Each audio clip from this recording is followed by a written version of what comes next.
ಇನ್ನು ಕರಾವಳಿ ಭಾಗ ಅಂತ ಹೋಗೋದಾದ್ರೆ ಮಂಗಳೂರಿನಲ್ಲಿ ಗುಡ್ಡ ಕುಸಿತಗಳು ಅಲ್ಲಲ್ಲಿ ಆಗ್ತಲೇ ಇದೆ. ಮಳೆ ಆರಂಭ ಆದಾಗಿನಿಂದಲೂ ಕೂಡ ಮಂಗಳೂರು ಹೊರವಲಯದ ವಾಮಂಜೂರ್ನ ಕೆತ್ತಿಕಲ್ನಲ್ಲಿ ಗುಡ್ಡ ಕುಸಿಯೋ ಆತಂಕ ಎದುರಾಗಿದೆ. ಮಂಗಳೂರು ಸೋಲಾಪುರ ರಾಷ್ಟ್ರೀಯ ಹೆದ್ದಾರಿ 169ರಲ್ಲಿರುವ ಕೆತ್ತಿಕಲ್ ಗುಡ್ಡದ ಬಳಿ ಹೆದ್ದಾರಿ ಕಾಮಗಾರಿ ಆಗ್ತಾ ಇದೆ. ಹೀಗಾಗಿ ಅಲ್ಲಲ್ಲಿ ಗುಡ್ಡ ಕುಸಿದು ರಸ್ತೆ ಮೇಲೆ ಬೀಳುವ ಅಪಾಯ ಇದೆ.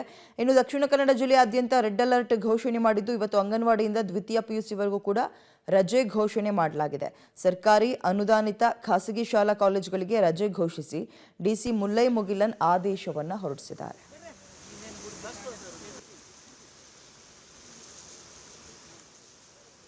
ದಕ್ಷಿಣ ಕನ್ನಡ ಜಿಲ್ಲೆಯಲ್ಲಿ ಮಳೆಯ ಪ್ರಮಾಣ ಹೆಚ್ಚಾಗ್ತಿದ್ದಂತೆ ಗುಡ್ಡ ಕುಸಿತದ ಆತಂಕಗಳು ಬಹಳಷ್ಟು ಹೆಚ್ಚಾಗಿರುವಂಥದ್ದು.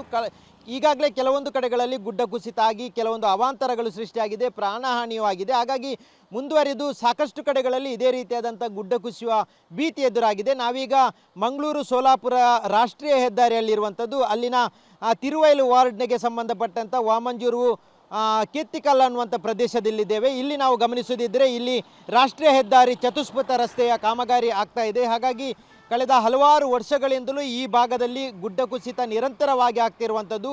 ಕೆತ್ತಿಕಲ್ ಅನ್ನುವಂಥದ್ದೇ ಈ ಜಿಲ್ಲೆಯಲ್ಲಿ ಮಂಗಳೂರಲ್ಲಿ ಮೊದಲ ಬಾರಿಗೆ ಗುಡ್ಡ ಕುಸಿತ ಆರಂಭ ಆಗಿರುವಂಥ ಪ್ರದೇಶ. ಇಲ್ಲೇ ಈಗ ಕಾಮಗಾರಿ ನಡೀತಿರುವಂಥದ್ದು. ನಾವು ಈ ರಸ್ತೆಯನ್ನು ಗಮನಿಸೋದಿದ್ದರೆ ಇದು ಮಂಗಳೂರು ಮತ್ತು ಸೋಲಾಪುರಕ್ಕೆ ಸಂಪರ್ಕಿಸುವಂಥ ಚತುಷ್ಪಥ ರಸ್ತೆ ಕಾಮಗಾರಿ ಆಗ್ತಾ ಇದೆ. ಹೀಗಾಗಿ ರಸ್ತೆಯ ಸಮೀಪದಲ್ಲೇ ಈಗ ಸಿಮೆಂಟಿನ ಮಿಶ್ರಣದಲ್ಲಿ ಸಿಂಪಡಣೆ ಮಾಡಿ ಅದನ್ನು ತಡೆಗೋಡೆ ರೀತಿಯಲ್ಲಿ ಮಣ್ಣನ್ನು ನಿಲ್ಲಿಸುವಂಥ ಪ್ರಯತ್ನವನ್ನು ಚತುಷ್ಪಥ ರಸ್ತೆಯ ಕಾಮಗಾರಿ ಮಾಡುವಂಥ ಕಂಪನಿಯವರು ಮಾಡ್ತಾ ಇರುವಂಥದ್ದು. ಆದರೆ ಇದು ಎಷ್ಟರ ಮಟ್ಟಿಗೆ ನಿಲ್ಲುತ್ತೆ ಅನ್ನುವಂಥದ್ದು ಗೊತ್ತಿಲ್ಲ. ಆದರೆ ನಿರಂತರವಾಗಿ ಮಳೆ ಸುರಿತಾ ಇರುವಂಥ ಹಿನ್ನೆಲೆಯಲ್ಲಿ ಮಣ್ಣಿನ ಅಡಿಭಾಗದಿಂದಲೇ ನೀರು ಬಂದಂಥ ಸಂದರ್ಭದಲ್ಲಿ ಇದು ಕೊಚ್ಚಿಕೊಂಡು ಹೋಗುವಂಥ ಸಾಧ್ಯತೆ ಇದೆ. ಅದರ ಪಕ್ಕದಲ್ಲಿ ಕಾಮಗಾರಿಗಾಗಿ ಅಗ್ದಿರುವಂಥದ್ದು, ಜೊತೆಗೆ ಇಲ್ಲಿನ ಕೆಲವು ಖಾಸಗಿ ಜನರು ಇದನ್ನು ಅಗ್ದಿರುವಂಥ ಹಿನ್ನೆಲೆಯಲ್ಲಿ ಇವತ್ತು ಇಷ್ಟೊಂದು ದೊಡ್ಡ ಪ್ರಮಾಣದಲ್ಲಿ ಮಣ್ಣು ಕುಸಿತ ಆಗಿರುವುದನ್ನು ನೀವು ದೃಶ್ಯದಲ್ಲಿ ಗಮನಿಸಬಹುದು. ಇದು ರಾಷ್ಟ್ರೀಯ ಹೆದ್ದಾರಿಗೆ ಸಮೀಪದಲ್ಲೇ ಇರುವಂಥ ಒಂದು ಬೃಹತ್ತಾದ ಗುಡ್ಡ. ನಿರಂತರವಾಗಿ ಮಳೆಗೆ ಒಂದೊಂದೇ ಹಂತವಾಗಿ ಕುಸಿತ ಬೀಳ್ತಾ ಇರುವುದನ್ನು ನಾವಿಲ್ಲಿ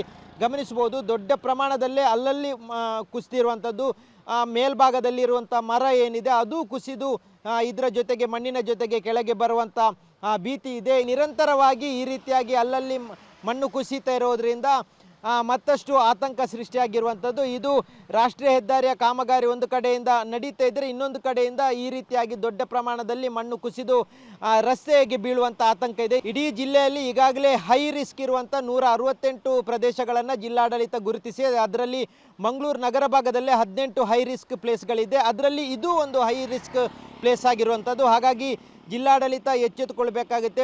ಮಳೆ ಬಂದಂಥ ಸಂದರ್ಭದಲ್ಲಿ ಮತ್ತಷ್ಟು ಅವಾಂತರ ಆಗುವಂಥ ಸಾಧ್ಯತೆ ಇದೆ. ಹೀಗಾಗಿ ಜಿಲ್ಲಾಡಳಿತ ಮತ್ತು ಮಂಗಳೂರು ಮಹಾನಗರ ಪಾಲಿಕೆ ಇದು ತಿರುವೈಲು ವಾರ್ಡ್ಗೆ ಬರುವಂಥ ಕಾರಣಕ್ಕಾಗಿ ಮಂಗಳೂರು ಮಹಾನಗರ ಪಾಲಿಕೆ ಎಚ್ಚೆತ್ತುಕೊಂಡು ಬೇಕಾದಂಥ ಬದಲಿ ವ್ಯವಸ್ಥೆಗಳನ್ನು ಮಾಡುವುದು ಒಳಿತು. ಮುಂದೆ ಬರುವಂಥ ಮಳೆಯ ಸಂದರ್ಭದಲ್ಲಿ ಮತ್ತಷ್ಟು ಅವಾಂತರಗಳು ಆಗುವಂಥ ಸಾಧ್ಯತೆ ಹೆಚ್ಚಾಗಿದೆ.